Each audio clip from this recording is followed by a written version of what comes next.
Next up will be the MayMay show. Today we have an exciting new guest from the new movie Mean Girls. This show will be premiering next week, so we invited the director Melody Lai to come share a few insights into her new film. Please have a seat. Hi, thank you for having me. My honor. So everyone's been talking about your new film Mean Girls. Do you think it'll gain as much recognition as your previous box office hits? Yes, I hope so. I have a lot of confidence that viewers will find this film highly relatable.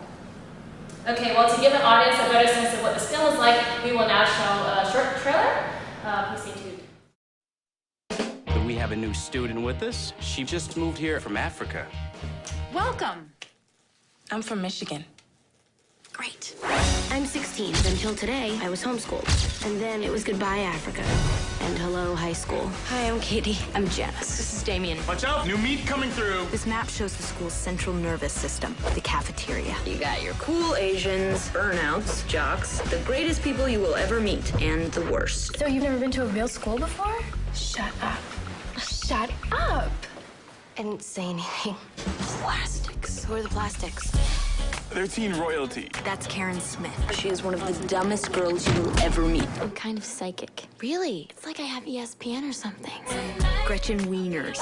She has 2 Fendi purses and a silver Lexus. An evil takes a human form in Regina George. She knows everything about everyone. That's why her hair is so big. It's full of secrets. We want to invite you to have lunch with us. Regina seems sweet. Get in, loser. We're going shopping.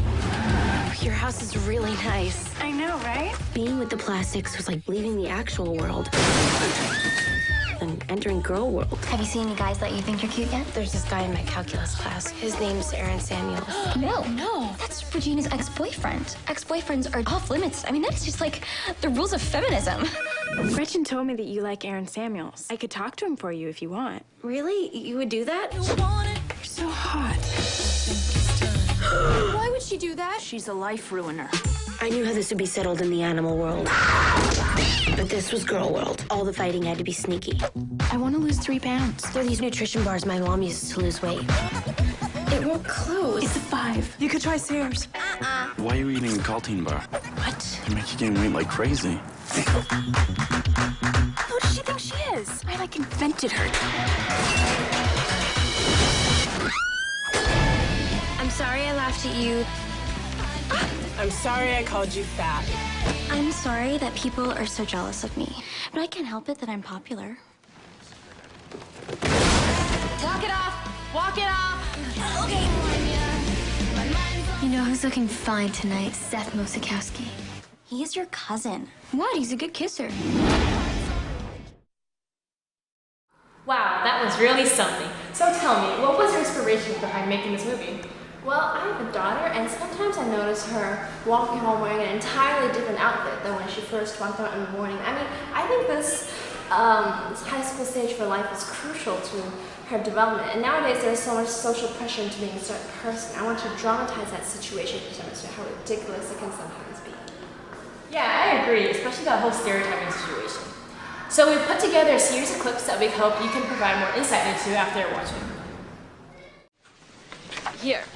This map is going to be your guide to North Shore. Now, where you sit in the cafeteria is crucial because you got everybody there. You got your freshmen, ROTC guys, preps, JV jocks, Asian nerds, cool Asians, varsity jocks, unfriendly black hotties, girls who eat their feelings, girls who don't eat anything, desperate wannabes, burnouts, sexually active band geeks, the greatest people you will ever meet, and the worst.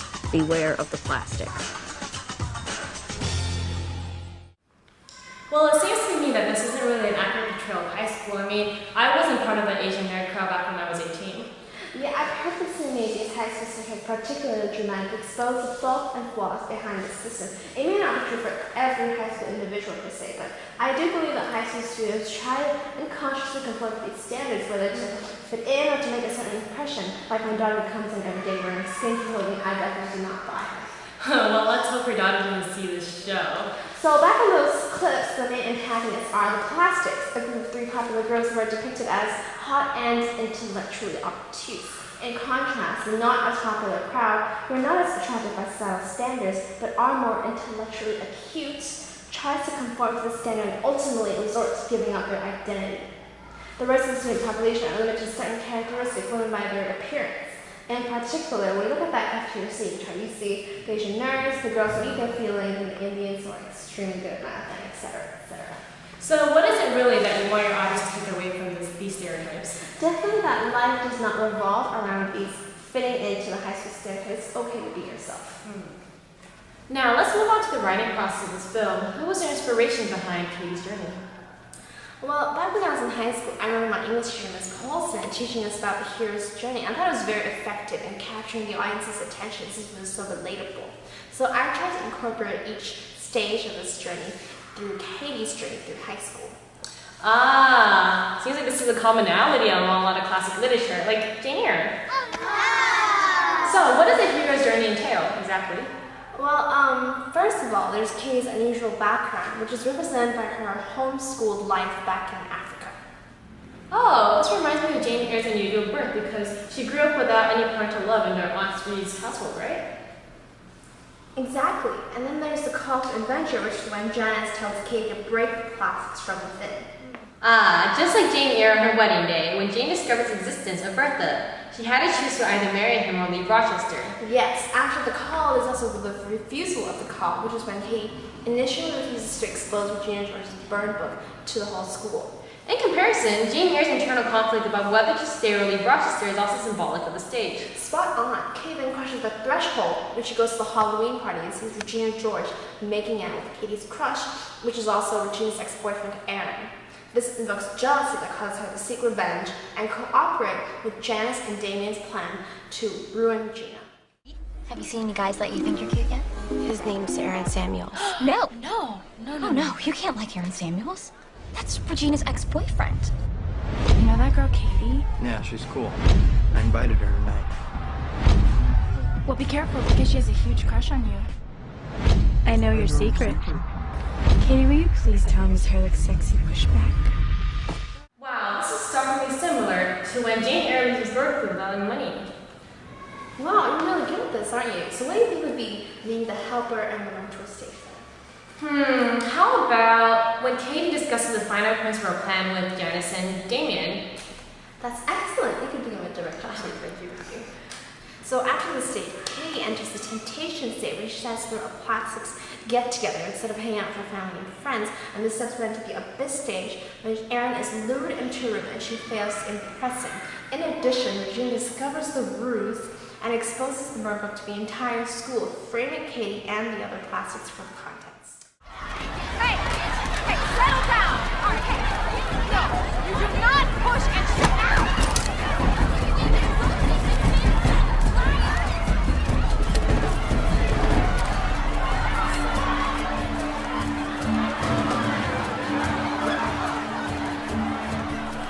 Do you have anything else you want to say? Oh no, I can't answer any more questions until I have a parent or lawyer present. Miss Smith? Whoever wrote it probably didn't think anyone would ever see it. I hope that nobody else ever does see it.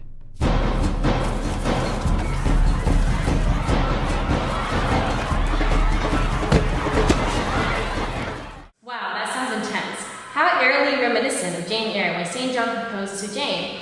Think about what would happen to Jane Eyre if she really chooses to marry St. John. Yes, and Katie then transforms when she decides to take the blame for everything and apologizes to Mrs. Norbury. That is very brave of her. This would be when Jane Eyre decides to marry for love and transforms into someone who is no longer asymmetrically dependent on Mr. Rochester. Oh no. Bye, Aaron. You're gonna hate me forever. Mr. Duval, I wrote it. Come on, Katie. The atonement process then proceeds with Katie breaking the tiara at the spring fling, signifying the end of high school stereotyping and social backstabbing. Katie's flight to a unknown place and sharing the boom with the community would be when her classmates gradually forgive her and accept her in the school community. Similar to when Jane Eyre ultimately decides to return to Mr. Rochester at Ferndean Manor and tells Rochester about Simeon and the supernatural call. Wow, who knew a chick flick could hold so much depth and intellectual stimulation? This seems to build on the theme you mentioned earlier about life not revolving around superficial stereotypes. Indeed, by using the hero's journey, this film is universalized throughout all cultures and is easily relatable to all people entering a new environment. Well, thank you for your time, Miss Lai. We will be right back after a short commercial. Stay tuned for an opportunity to win a premiere ticket to the next new movie, Mean Girls.